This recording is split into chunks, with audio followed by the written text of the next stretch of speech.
we're all such surprising individuals, you know, like, you know what it's like when you meet someone, you're like, wow, I didn't expect that they had this side when they have this one. We all have that in some degree. The nature of how the ascendant and descendant is set up is that there's a polarity within every single human. And then it's the work to integrate what that can look like together.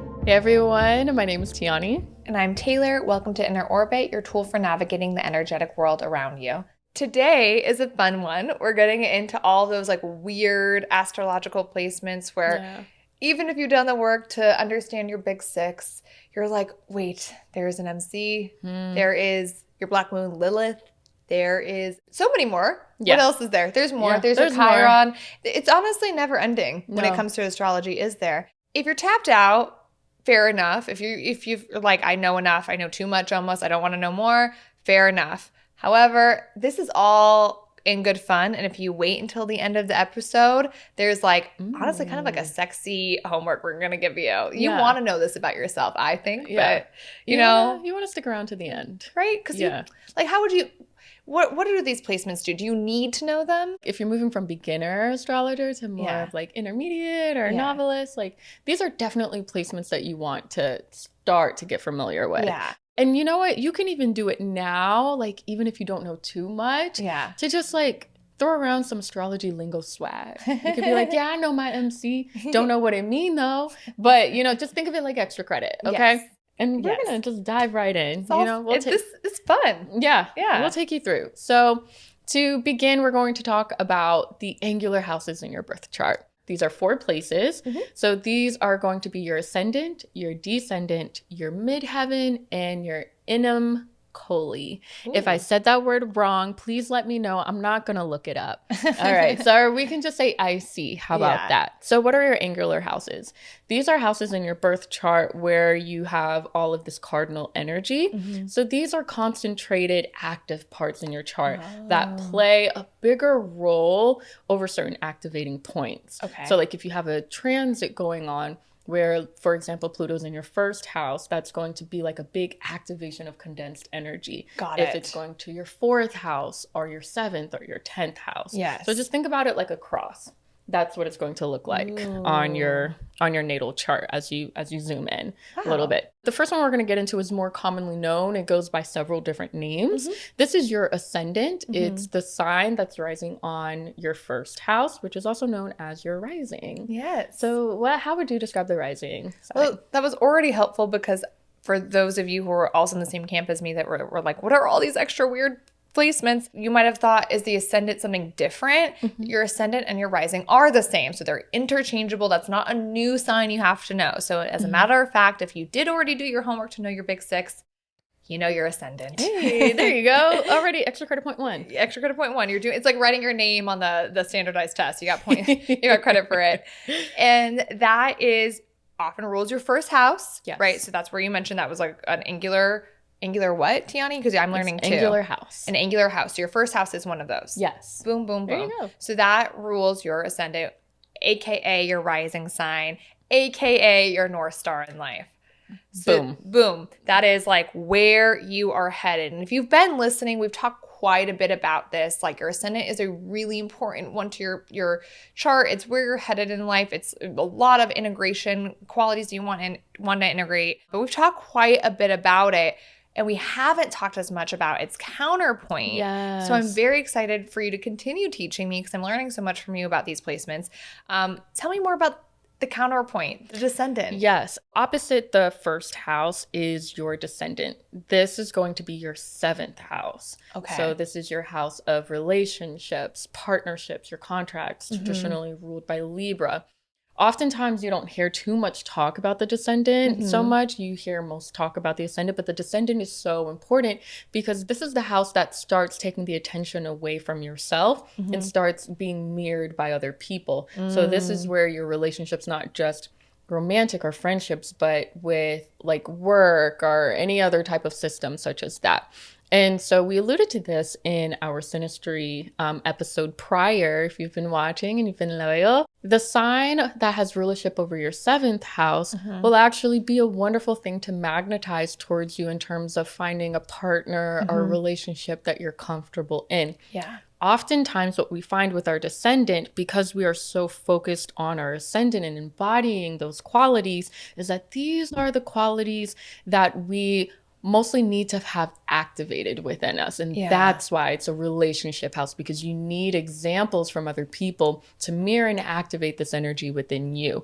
So this is sort of similar to how you would interpret your moon sign, but it's a little bit different because moon sign is more cozy internally.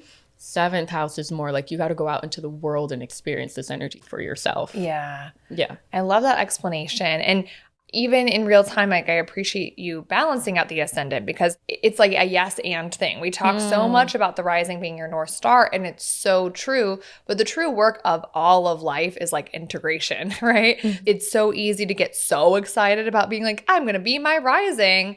So where, you start to lose, you don't have the balance between your rising and your descendant. Because we can give a few examples. If your rising, for example, is like Cancer, and your ascendant is Cancer, what would your descendant be? It would be the sister sign to your rising sign. So for Cancer, that would be Capricorn. Got it. Right? So what could that push-pull look like for that? So that push-pull would look like outwardly you are expressing perhaps this very maternal, very nurturing, very intuitive body outwardly to the world, but then internally to yourself, and probably what you need activation towards would be that steady, methodical, kind of intentional type of energy, the structure. So where Cancer can kind of just, it has the crab shell as the container. Think about your descendant probably building the container around you, essentially. If you have a Leo 7th house, something that you are very private about would be the fact that you love yourself a lot and that you do want to be recognized.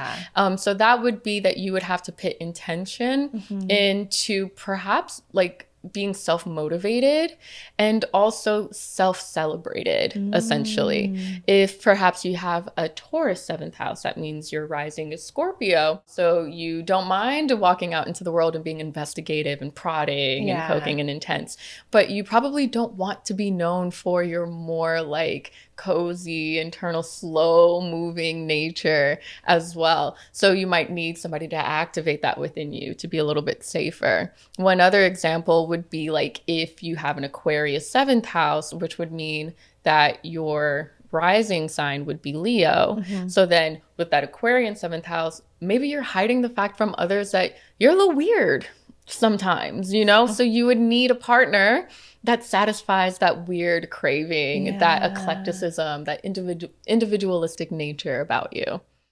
Beautifully said. Because I've described many times, like I have this push-pull within me, but the reality is we all have it. Like the nature of how the ascendant and descendant is set up is that there's a polarity within every single human. There's this kind of like, you're a gift given to you by the universe. Look at it as a gift. We're all such surprising individuals, you know, like, you know what it's like when you meet someone, you're like, wow, I didn't expect that they had this side when they have this one. We all have that in some degree. And I think that ascendant descendant polarity really shows that. And then it's the work to integrate what that can look like together. I love that. So with this polarity, would you say like knowing that your ascendant is your first impression? Perhaps maybe the descendant is like the sustaining impression, like once you actually get to investigate and know somebody comfortably.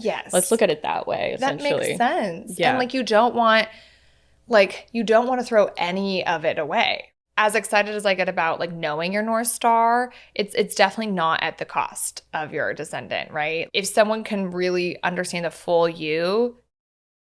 you've done better work. And it feels like society's heading in this more multidimensional direction. I think part of what is so hard for people historically to like do this is we've been like, what's your identity? What's your brand? What's your this? What's your that? What's your one profession that you have for decades and decades and decades? And things have changed. Time is moving faster. Like institutions aren't operating the same way. People change careers multiple times in a lifetime. So I wonder if actually entering a society that's going to make it easier in some ways to integrate these multidimensional aspects, whereas before it's been really difficult. Yeah. I hope. I mean, we're looking for, again, that 7th house, we're looking to how we relate. Yeah. What you said earlier about, like, you don't want to embody something at the loss of something else. We are wanting, like, the container is expanding. Yeah. We want to be multifaceted. We're looking for our people. Yeah. And so their descendant could possibly definitely lead them to you by also embodying that nature. So that leads us into another, like, very well-known point in the chart, and we're going to talk about your midheaven. Yes. This is at the top of your chart, ruled by your 10th house. The 10th house is traditionally ruled by Capricorn. So your midheaven, you want to think those Capricorn-like themes. This is going to be your career house, your public persona. It will be your responsibility to the collective, essentially, what you are best known for. Whereas your first house is your first impression, that 10th house is like, but this is what you are known for, essentially. Legacy.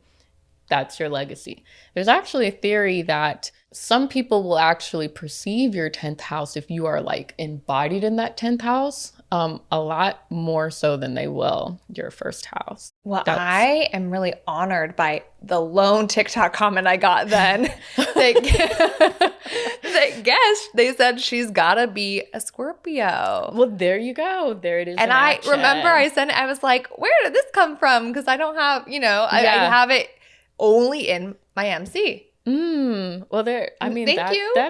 That's the theory in practice. For maybe a moment. Because sometimes I think you get flickers of like who you could be. Ooh. Do you ever feel that way? Oh, yeah. Where you're like, oh, wow, for a second I felt it. And it feels like maybe that was a mirror of that. Like, okay, like keep doing this. Because let's talk about it. What would a Scorpio midheaven, what would that mean for them? So you have Scorpio in your 10th house, which is very often associated with career, but like integrated. If you know us by now, you know we're talking about integrated career, like your highest embodiment. Yes. So what would that mean for a Scorpio? Also sharing a Scorpio midheaven with you, which makes so much sense when you hear what we're doing this together. So there's several different angles that a Scorpio midheaven can look like, but when Scorpio midheavens have really great political careers, that's one of the most well-known uses of a Scorpio midheaven. Why? Because they're very investigative. They're very focused. They transform systems. So they uncover all the secrets and then they bring it out into the public because that's their responsibility. And they're like, fix it. I'm not going to fix it. I uncovered it, but fix it, essentially. They work in the occult sciences as well. So you find a lot of Scorpio midheavens who are a lot of like tarot readers, astrologers, people who do a lot of energetic work. Psychologist is another one. Yeah. That's like one of the top careers for Scorpio midheaven placements. I actually see the world shifting into like shifting what traditional psychologist or psychiatry type of work looks like, to be honest. And so I know that our podcast blends a little bit more into like the self-improvement aspect of things. We are not replacing like traditional like psychologists or anything like that, but you do find that with a lot of Scorpio midheavens as well. There's this fascination with the human mind and uncovering like motivations for things. That's a big like Scorpio MC thing. I want to understand human motivations. They make wonderful lawyers as well, going back to that investigative nature. Also, private investigators. Those are like the top careers for Scorpio MCs. Well, it's exciting because I'm feeling more embodied. Like, I wonder if you're listening, if this will resonate with you all, because we both have very, very corporate lives. Capricorn rising really lends itself to doing that. Probably felt right, good at it. And yet there's something kind of missing in this, like, what am I really building long term? Yeah. I do think with our Scorpio midheaven, like when we both felt that same way and we're like, with not necessarily blowing anything up, but kind of adding to our lives. Because again, we're multi-dimensional beings. It's like, what else can we build that feels really authentic to ourselves? It's going to help us transmute our lives. So you were already writing a beautiful poetry book when I met her. Aww. Coming out this year. We'll talk more about that. It's called Delivering a Body, y'all. Yes. And we'll be linking some things. So keep watching for follow us. But that is also, I think, Scorpio midheaven in action, like really transmuting and putting out there and owning that identity. feels really, really Scorpio midheaven. So it feels like this is what this embodiment could look like. We're currently looking at how do we blend corporate with this and like become more of this version of ourselves, because it feels more right to our hearts and souls. Even without knowing this placement, that felt true to me. And knowing it, I'm like, whoa.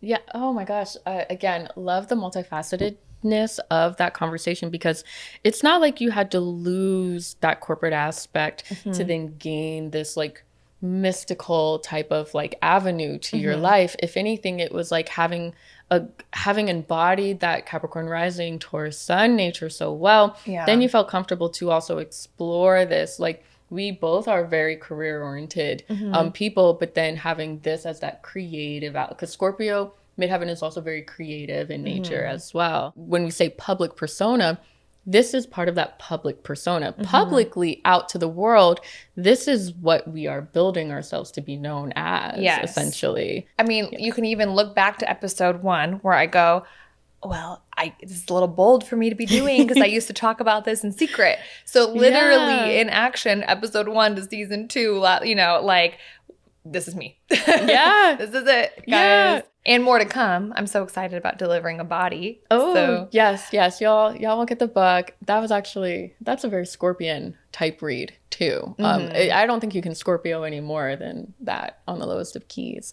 Let's talk about what a Sagittarius midheaven would look like. Tell me what you think about that one. So I actually haven't looked up any professions or anything, so we're just going to go off the dome. So a Sagittarius 10th house would be that this is somebody who appreciates freedom. So there would definitely, I wouldn't say any type of traditional career would suit a Sagittarius. Probably a change in career pretty often would come about, probably several different interests. And I don't see self-mastery coming from a sign like this, but I see mastery in like segments in a way. Like, I know how to do this, I know how to do that, I know how to do this. And it's almost like, because there might also be a sense to think you can do something that you don't know really how to do, but you're confident enough that it'll come out good. I think there's a confidence and optimism to a Sag MC that they could probably, I'm not going to say like bullshit, but like they could overestimate their capabilities a little bit. I kind of get that energy from there. So something that doesn't require too much responsibility and a lot of creative freedom. And a lot of taking that step. Like, because at least there's things where you're like, as long as someone like took that first step, that's a huge value add. And there's things where people just won't even do it. Yeah. So like a Sag providing value in that way. Yeah. You know, like, this is the person who's going to get it going. And this is the person who's going to be excited about it and be so curious about it. Yeah.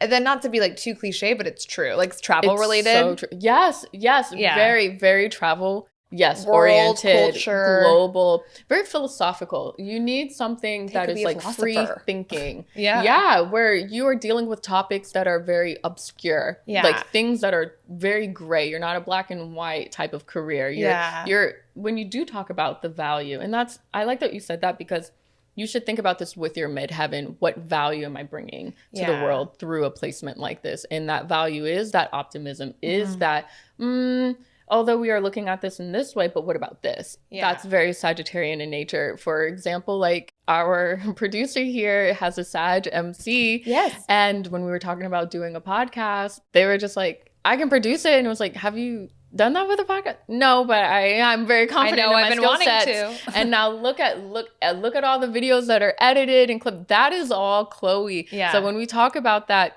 there was that confidence, there was that optimism already there, and that shone through there. And we needed that, and for us, we need, like, because think about how her Sag MC, there's a lot of synastry going on in this project, but looking at the MC alone, her Sag MC communicating with our Scorpio MCs, Scorpio is very secretive and private. And so if that hasn't actually been activated yet, like, even I said I was secretive, but like on top of it, Scorpio is. Yeah. If that hasn't been activated yet, like, that Sag fire coming in with optimism to be like, activate it. Like, hello, let's go. Like, that's like, oh, okay, fine. Like, so that was really helpful to that. But then once things get activated, I think that they grow in a very different way, but the activation is necessary. Yeah. And that's actually really cool to see too, because like, Scorpio MCs can be perfectionists a little bit. That's why they're so secretive, because it's like, it's not done. Yeah. Right? Like, I'm not ready. I don't know enough. I don't I'm not ready to unveil yet. Yeah. So I'm going to keep it secretive.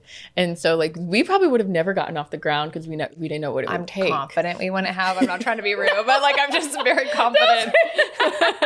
Maybe 20%, maybe, but that's how important these Sag MCs are. It's just like that value. Yeah, that can also segue us into what a Virgo MC would show up and look like, right? Okay. We're gonna pivot a little bit and talk about that. Yeah. So you are the analyzer, you're the analytical type. So you work very well in a quality control type of environment, watching over defects, editing things, right? You are going to be challenged to be the refiner of any type of working group or any type of work environment. So traditional corporate may really, really work well for a Virgo MC, and one specifically where you are holding a lot of responsibility. Yeah. Virgos like having responsibility, like having power. Yeah. They find the enjoyment, that's the value that you have. You find the enjoyment in seeking out those cracks. You seek it out on purpose. Everything can be fine, but you're going to find something, and that's where you're needed. So you might even do really, really well with PR type of work, like public relations type of work. Also really well with political careers as well. Mathematicians, you find a lot of mathematicians who are also Virgos as well. Well, Virgo MCs. And so I think those are some of the career wheelhouses that Virgo MCs can go into. Did you say accounting? Oh, yeah. Accounting, literally making sure everything is accounted for. And then did you say editing as well? Okay, so we got that, like, they're going to catch it. They're going to catch them all. Yeah. And that's a good placement for an MC, just because it's like the work ethics there. Just like Capricorn MC would be the same. Like it's like, and you said Capricorn rules the 10th house in general. Yes. So that's like a healthy placement for it. It makes sense. It's like the most straightforward, what does work ethic look like? That's like what you think of in that house. And like everything we talk about, it really depends on your other placements, because Capricorn MC can be actually like, I do well in corporate, but depending on your other placements, maybe do you want to do that long term, or do you want to apply that, like if you have a lot of fire, for example, like in your big three, maybe you're like, I do really well in corporate, but I'm missing something. Yeah. So you would still have that Capricorn MC quality, but maybe you're like, I want to apply the diligence I have to something that still lights me up a little bit more. If you're like Aries sun, Aries rising, and you have a Capricorn midheaven, you might be like, I don't feel like a Capricorn. But think about really how you work best and the kind, like what kind of work you want to do. Like maybe in your work, you know what I'm saying? Like really looking at that domain, because actually my sister applies to this. Like my sister is like very fiery in many ways, but is like your classically good worker, like strong work ethic, has like been at the same company for, I want to say 6-ish years now, and she's young. So it's like she has that ability, and I know that she's kind of looking to work somewhere that's more interesting, but she still likes that structure and stability and like being known for being reliable, being known for really like showing up, not traditional Aries qualities that she's known for in the workplace. And that she still wants all of that. Yeah. Does that make sense? No, that makes a lot of sense. Yeah. I mean, like a Capricorn MC is like giving big like CEO of a company energy. It can definitely like be entrepreneurs and like run their own, like, and there's this loyal aspect to it, especially with your sister being loyalty. That Capricorn MC, if you're a Capricorn MC, like there's a loyalty to the workplace because you pretty much built that. You are coming. So do you think a startup environment would be like a Capricorn MC? Yes, yes. For folks that I know personally, the startups I've worked at, and I think for her as well. Okay. Yeah. So Capricorn placements might gravitate towards startup environments because it's like, I built the legacy, like you said. Yeah. I think that is a really good one, especially if you're looking at it, you're like, I like that, but I don't want to be so boring. Like something that you have the capacity, like startups are, I've worked with them for like 11 years and they're insane. And you're like, you're wearing a million hats, like but you are building the DNA of the company. And like the cool thing is that you get to take ownership, that you get some credit for as a Capricorn too, versus like sometimes feeling like a cog in a machine, right? So if you are a Capricorn, some first of all want that safety net. So it really depends like on your appetite for risk. if you have a Capricorn MC. But with her placements in mind, like a startup could be really good because then your follow through and initiative is going to be seen and appreciated by everyone because it's a startup. Like people know what gets done at a startup. You can't hide at a startup. Okay. Libra. Want to round that out? Yeah. Sorry, you said something great too, where you were just like, your best qualities, where are they going to be appreciated in the workplace or in a public persona place? So getting that into Libra, where your diplomatic nature is appreciated. Libras make wonderful lawyers. Yeah. I mean, working within the justice system itself. Yes. They make great judges as well. Libras are also great with like public relations, any type of PR work or any type of also like legality type of work. Libras are also, you also find a lot of like Libra stelliums. I know we're talking about MCs, but a lot of Libra placements are actually celebrities as well. And that could be because of the mirroring aspect where people are they're able to mirror back aspects that people want to see within themselves. Aww. And so it's kind of like a service that Libras work to serve others, essentially, because again, that's where they find the value in themselves. Yeah. What are some other, are there any like other? I feel like that makes sense. And like the most embodied version of it would be like, where do you feel like your service feels mutually beneficial? Self-sacrificial quality can be a Libran thing, but the most embodied version, like Libras really do great in service, like you said. So it's not to not do it, but where does it feel like this feels fulfilling? This feels nurturing. Like a librarian or something, you know? Yeah. I love librarians. Librarians are, I'm sorry, I'm not going to go off on a tangent. Oh, why not? I mean, real quick, Libra librarian, is that a thing? I think so. Okay. It has to be. But like, they actually genuinely love their jobs, to be honest. And like, if you don't go to the library enough, go spark up a conversation with your librarian. Ask them for any type of like random help. Ask them a random question. They're just going to like type it online real fast. And they're going to follow you around until you find that book or until you get that project done. You need scissors and they don't got no scissors. They will run to the store and get those scissors for you. Sounds like a personal experience. You know what it is. But anyways, if you're a Libra and you're a librarian, I love you. Aww. Okay. Well, surprising ode to librarians, but I'm so glad it happened. So sorry. Activated. No, I think it was beautiful. Activated in me. So if your 10th house is your public persona, now we're coming down into your IC. And so this is your, again, similar to your Descendant, this is your secret persona. And this is your family life. This is your ancestral lies and your ties. This is going to be your 4th house, which is traditionally ruled by the moon in Cancer. So this is, yes, where we find our lineage kind of comes from. If you believe in this practice, your past life kind of comes from everything that also owns your relationship to home. So where you're most comfortable at being as well. So there's a beautiful relationship between your 4th and your 7th house as well. Gorgeous. Okay, so it's like the sister sign of your midheaven. Yes. Right? And so that would be Taurus for us. Yes. What does that look like for a Taurus IC? So this is your private life, right? So when we talk about what does the private life of a Taurus look like? You're probably eating chips on the couch a little bit, you know, not responding to calls. Should have seen me 2 seconds ago before we started rolling. That's literally what I look like.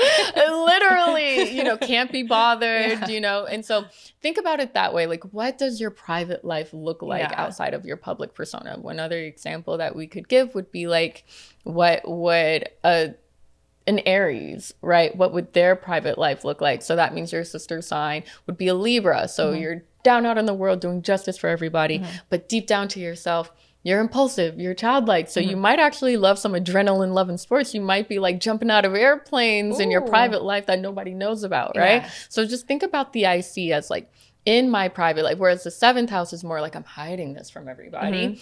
Your 4th house will be like, this is my private life. This is what you have private doing oversight. It. Exactly. Yeah, you're living it. Exactly. Hopefully. And these are more of your habitual natured actions. This is what you're inheriting genetically from several ancestral lines as well. Okay. Super, super fun. So those were the angular houses? This wraps up our angular house discussion, again, where you have a bunch of condensed and concentrated activated energy in your chart. Oh, thanks for teaching me. I actually kind of knew about some of those and not in that way. I didn't understand that they all had this relationship with one another. I didn't know that it was called your angular houses. So like, Thank you. You're welcome. Teacher Tianee. And now we have a sad and a fun one. Yeah. Well, like, you gotta feel the feelings to get to the beauty of one of them. And then the other one, I think, is some hidden fun, I think. But let's start with Chiron. Tell me, Teacher Tianee. Oh my God, Daddy Chiron. So Chiron is that point in your chart. It's not like a particular house. It's not like a particular planet or anything. This is, I think it's like an asteroid or something. If I'm wrong, just let me know. So Chiron is this point in your natal chart where you are wounded. This is your wounded healer point. So this is where you have experienced the most depth of pain and have transmuted something that pretty much low-key destroyed you, right? But this is also where you acquire the most gifts. This is where you relate to a specific onset of society more, where the sign that your Chiron is in is who you probably relate to more on a deep emotional, like visceral level, because you have experienced such turmoil in that specific sign. And by turmoil, I don't mean like regular Scorpio, and there's nothing regular about Scorpio, but like where you've experienced that, constant transformation. This is one of those where it's been like consistent throughout life, a consistent theme of the same type of pain that you are circling and looping around that keeps cutting into the same wound, essentially. So this is something that you will be working on for your entire life, essentially. These are the triggers that you're like, what? I thought I dealt with that. That's that trigger. You're like, I thought I healed that one. It's back again. But to your point, the more you integrate it, the more like you become the teacher as well. And you're still a perpetual student teacher of this wound. But like you have recently been telling me, wow, relationships are your expertise. Well, where's the sign that your Chiron is in, and what's the house? Look at both. Yes. My Chiron is in Cancer, which is in the 7th house of relationships. So on these compatibility episodes, Tianee keeps going, you really know this. Like, you're an expert in this. You should teach about this. You should write a book on this. It's from the pain. Put that on a shirt now. Chiron on the front and on the back, it's from the pain. Oh my God. But that's an action you literally always say that's where you're an expert in, and it is the transmutation of that pain. So you want to look at both. What is the sign and what is the house? So if you're open to sharing, my sweet dear Tianee, what is the house, the sign in the house of your Chiron? My Chiron is in Virgo in the 8th house. Oh my God. I almost could have predicted this. Okay. This is crazy, and I cannot believe it's been so hidden. It makes a lot of sense. I just want you to know this is real-time astrology in action. You see You have a wound around Virgo energy. And it's palpable. The beauty of the Chiron placement is that it makes obvious to you a pain that you might not have really understood before. Yeah. So Chiron in Virgo in the 8th. That 8th. Well, geez Louise. Okay, so 8th house is? That is ruled by Scorpio. So that is our death, our transformations, other people's possessions, and things of that nature. And so how it's shown up for me has been that self-critical nature, that perfectionism, that I'm not enough. That is a Virgo, like a staple Virgo, like Chiron placement is I'm not enough. You're a fear of being judged. A fear of being judged. And I want to give compassion to anyone as you do the same analysis, and thank you for being so vulnerable to share, because that's literally what this is. This is very vulnerable to be like, this is to tell somebody your Chiron placement is like. Yeah, we're talking about it casually. It's like, what's your deepest wound? How can I kill you, low key? Like, what is really gonna get to you? And but like, there's so much power in even just like saying it out loud to take away power from it. But like, it really is your deepest wound. And usually how this all plays out is you were wounded, right? It's not like you just made up this wound and that's why you have it, and like you mentally decided to have it. The way the energy plays out in your life a lot of times in your early childhood. That's why inner child work really is such a healing thing. But like usually there's a point or many points or a theme for a very long time that wound got created. So usually if you look at this, you're like, that makes sense. Yes, that I do feel that.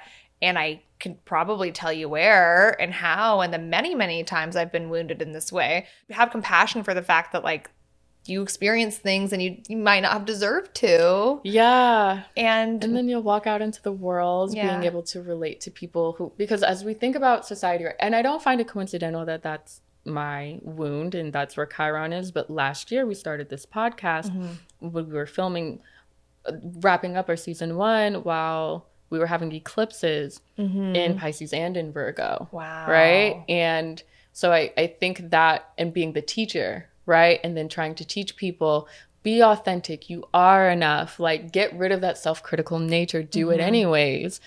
Because that had to be learned through very hard lessons and practice. Wow.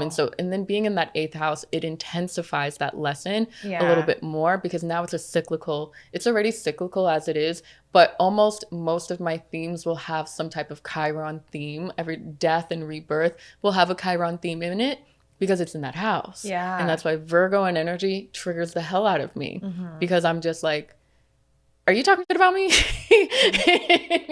On the lowest of keys, because I can feel the judgment of Virgo and energy, because sometimes that's how the non-integrated energy can come off a little bit. But what would you say about you though, with your Cancerian? Like, and for you, you have a Cancer moon, you've got that 7th stellium, like it's in, so you're it's hearing on. it. This Cancer is a core theme in my life. When I discovered the wounded healer, right, that's what they call this, the wounded healer complex with Chiron, it actually was like I actually had like a sigh of relief, because there was this like, oh, okay, like just like any Cancer placement I have, I'm like, oh, I'm allowed to feel this way, like and then I already knew I felt that way, but then it was like, oh, there's an empowering side to this. The fact that there is a point you should be transmuting this and healing in some way. And that healing can be loud, like where it is in your chart might be teaching, it might be loud and like sharing it, and it might be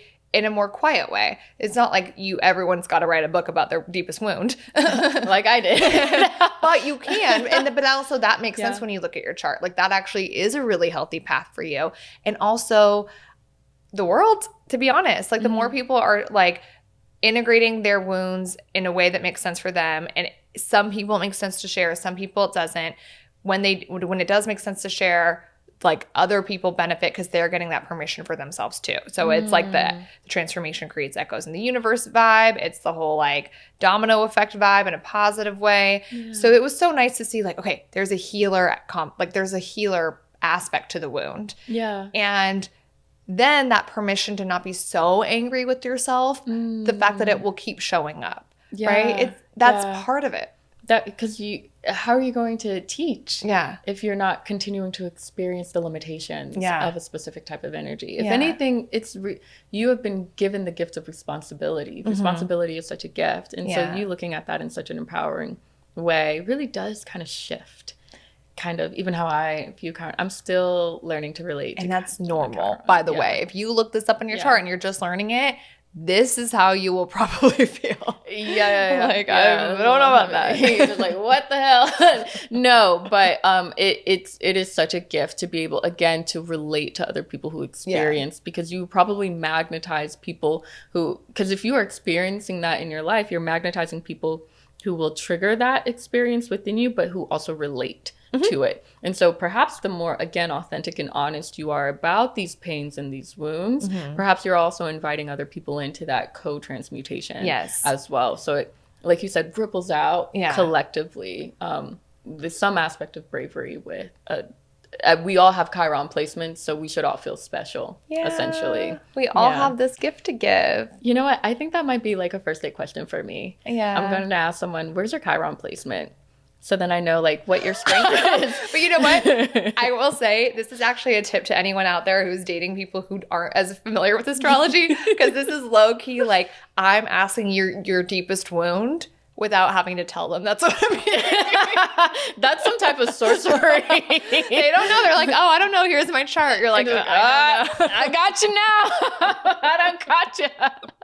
Oh, you've got Chiron in Cancer. Okay. No, literally it's... Okay, here's the fun part of your extra credit. You ever just felt repressed in a specific like area in your life? You ever just felt like so much charged type of energy embodying like something specific? Have you ever been getting in trouble for a specific quality or nature about yourself? If you have, you can actually tie this back to a specific point in your chart. What point do you think we're talking about? I think we're talking about that little sneaky Black Moon Lilith. Yes, exactly that. And so Black Moon Lilith is a fun part of exploring within your chart, because usually what this will show up as in your life very early on is what you are shamed for.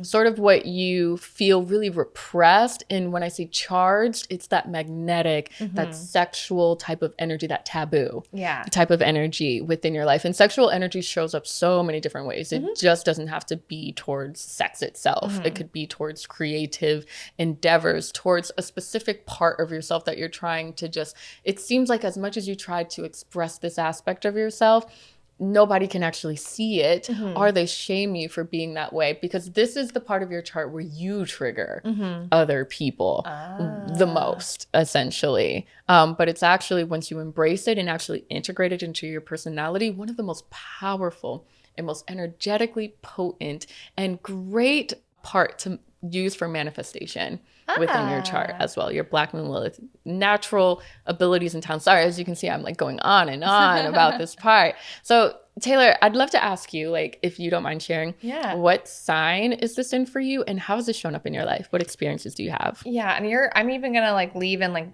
like ponder a little bit about like how to integrate this to even magnetize and like manifest more. But I didn't find out about this placement until honestly a little before meeting you. Probably I haven't known about it for all like years and years. Like probably a year, 2 years ago maybe, and it was with an astrologer, and she was like explaining to me your Black Moon Lilith, and for me that's in Sag, in my 12th house. And I'm not going to talk about the 12th house of it all yet, because like just Sag alone, when I realized it was, well, I think the 12th house aspect actually made me even more ashamed. I think it made it more, 12th house is like very like subconscious beliefs and can often be your fears and like deep fears.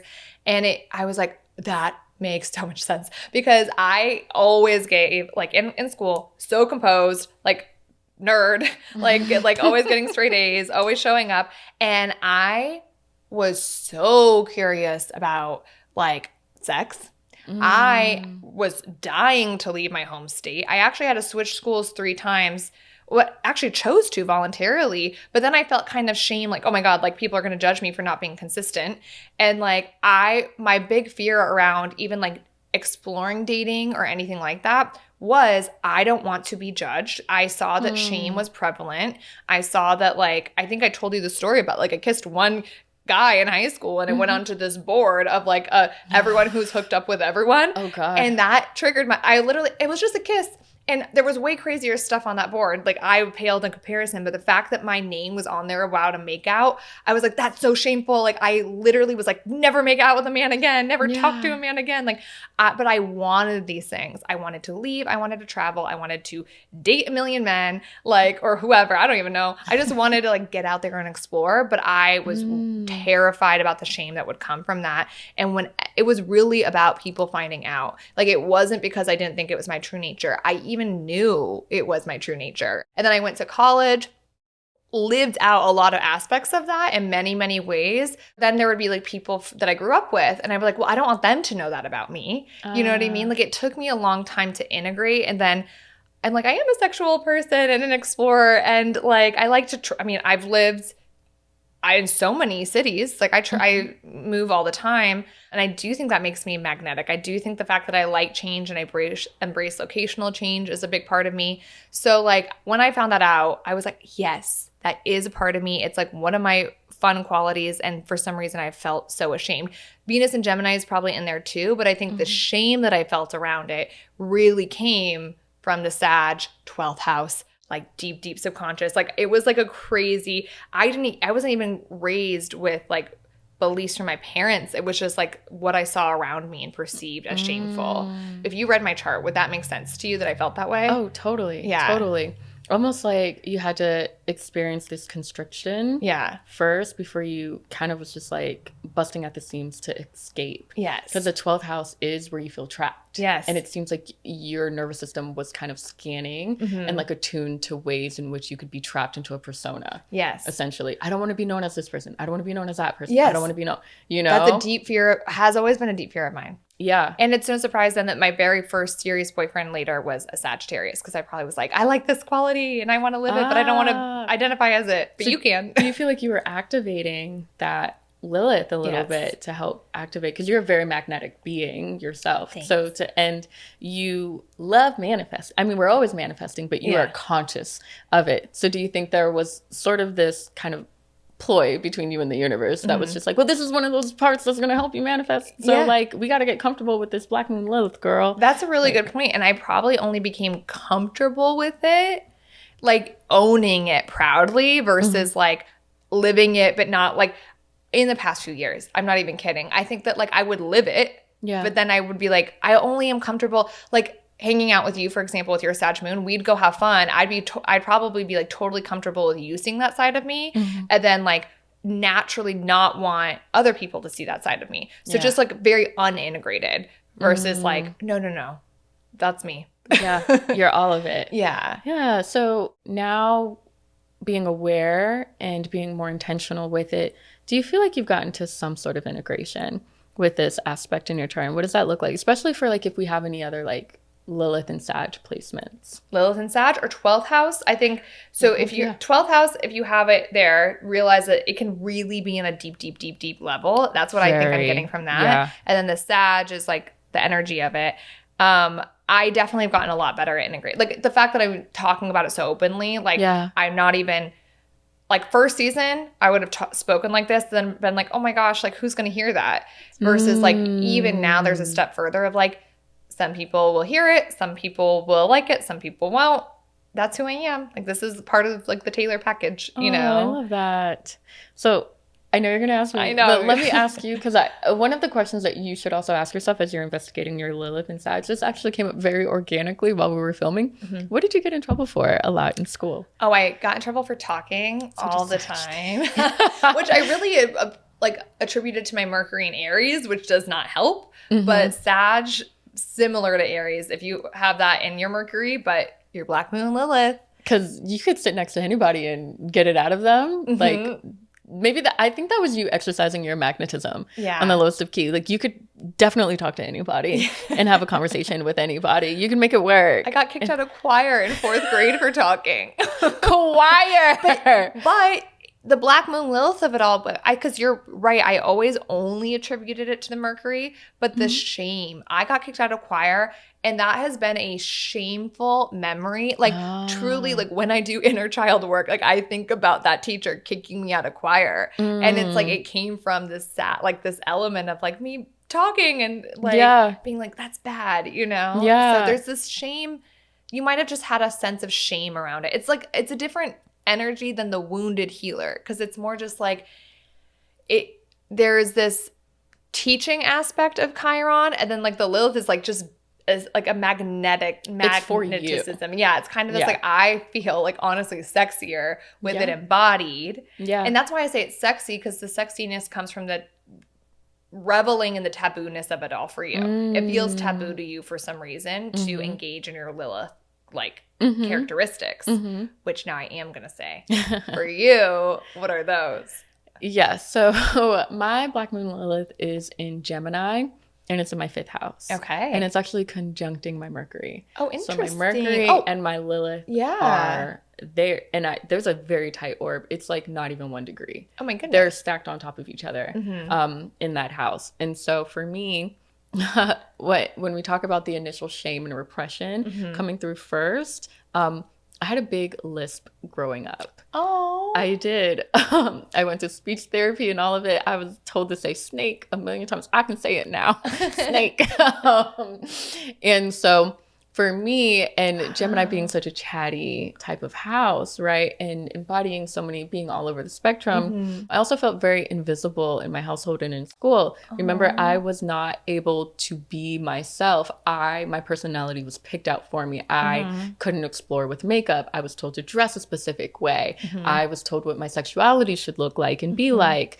And again, and not until leaving. And so Gemini ruling those short travels and things. So not until I got to decide for myself is where I really started exploring, like, well, what is this? And I found that language and like conversation. Yeah. I'm a big, like, I'm really great with wordplay and I do it on purpose. You are. So if you've ever wondered if I'm flirting with you, I think a better question should be, am I serious or am I having fun? I'm so sorry. It's a shadow. I deal with it. But it's a big type of like wordplay, but then it also comes through in my art and my expression. I don't like being like pinned down. I like showing up in different outfits. I like showing up like to different hobbies and environments and things. I like not being known, similar to, because you're a sister sign. Sag is a sister sign to Gemini, which is something we also have kind of like eerily. Yes. It's so eerie for synastry purposes, right? I like that I'm not someone that's very well known sexually, and that, I think how's this going? If you want to let people know, we're going to zip it. And so I think that's where I'll leave it there. But definitely conjuncting Mercury as well. It definitely does come out in, again, just the way that I speak. Sometimes I do speak a little bit slower, and sometimes it can be a little bit hypnotic. If you know how to play around with your Lilith placement a little bit, you can magnetize certain conversations, certain people to engage in those conversations. You can light up certain people's like brains with different specific words or different specific like tones of being. And I've just noticed that that's a strength and a power of mine. It really is. And because you really are an embodied version of it. You think so? Yes. I mean, what a shame it would have been if you never integrated that shame. Right? Like if you, like, I so associate you with those qualities, and they really are how you, like, I know, like, when you just sit at a bar and you're going to meet someone next to you, like in 2 seconds, you are going to start up a conversation with them, and it's going to be interesting, and it might lead somewhere, like, to like a connection, and like you're going to have that, you magnetize that everywhere you go. So that is such a core quality that I see within you. But what if there's another version, another timeline where you felt so much shame about the things you mentioned, like the lisp and all those things, and not feeling understood, like that shame was still with you right now to the point where you weren't able to do that. So both things are possible. You could have the exact same placement as Tianee and feel like, I haven't gotten there yet. And then you can see like what the beauty of embodying it is, because like that it's a journey. We ended with Chiron and Black Moon Lilith, which I think are turning out to be your secret superpowers. Ooh. Right? These are your, like, and everything we talk about on this whole freaking show is about integrating pain, shame, and trauma to like have these superpowers unlocked. Yeah. And Chiron and Black Moon Lilith get to the heart of that. Ooh. Yeah. Do you think, like how we talk about Venus and Mars, do you think that they are complementary? You know, I don't know if anyone else says it, but I'm going to say it. You heard it here. You heard it here, folks. It's just, I mean, I don't like, it's not like I think like my Cancer and my Sag have a direct relationship, right? Yeah. And you have your Virgo and Gemini. Like, it's not that I think that those necessarily have this direct relationship. I think that individually working through the shame around those things brings you a wisdom, brings you a magnetism, because wisdom itself is also magnetic, right? Yeah. So these things make you feel better about yourself, most importantly. Yeah. And then on top of it, that feeling, the authenticity is magnetic, just naturally, without even trying to be, without even trying to trap someone and say, what's your Chiron? So maybe you don't need to do that. No. I think it's so smart. That's another good takeaway. Okay, well, wait, I'll share. I got in trouble a lot for being defiant. Yes. That was one thing. Because I couldn't use my voice too much, I showed it in my actions. Can I use the bathroom? No, I'm gonna go use the bathroom. Yeah. I got written up a lot. You can't leave for lunch. I'm gonna go leave for lunch. Anyway, purposeful defiance. Yeah. It was on purpose. Anyways, when we talk about something taboo, you don't really associate Virgo with taboo. I think Virgos hate taboo or struggle. Like they're like, how do I integrate this? Yes. Yeah. So let's talk about that for a second. Yeah. So your superpower, if you have your Black Moon Lilith in Virgo, will be that you are mysterious, that people want to know what you think about them. You already have this like innate, again, when we talk about Virgo, we have to talk about judgment. People want to do right by you because they feed off of your approval. So if that's something not to be manipulative about, but if you know that is within your chart, if you're feeling a little extra lovey that day, just letting someone know, hey, you did a really good job with that. Like, and then you might actually get something that you want out of that person. So that could be a way that you would wield that Black Moon Lilith power in Virgo. There could be shame around getting in trouble. There could be shame around breaking the rules. So you would harness that energy by magnetizing people who apply to the rules. You set the rules. You set the standard. So if we are speaking in a sexually charged way, you might do really well with role playing. Oh, it's hard to imagine these Virgos out there, but I hope they do it. And then we're going to just take this into the sister sign of Virgo. Okay. And we'll talk about Black Moon Lilith in Pisces. And so your superpower here is that you're so dreamy, that you're so ethereal, that like, again, you have a way of making people feel the best sides of themselves. And you see that in that sister sign with Virgo, where like when you praise somebody, but with Pisces, you're going to make somebody feel their best. And so what you could definitely work with is your energetic bandwidth of turning that magnetism on and off, because not everybody is deserving of that superpower from you. You'd be ashamed to even be dreamy and like creative and imaginative. Like that's what I get from when I look at that. Like that you, like maybe you're air or something and you're like, ugh, like you're kind of like little, like I'm afraid to show this sensitive side, to be honest. Like you're ashamed of that sensitivity.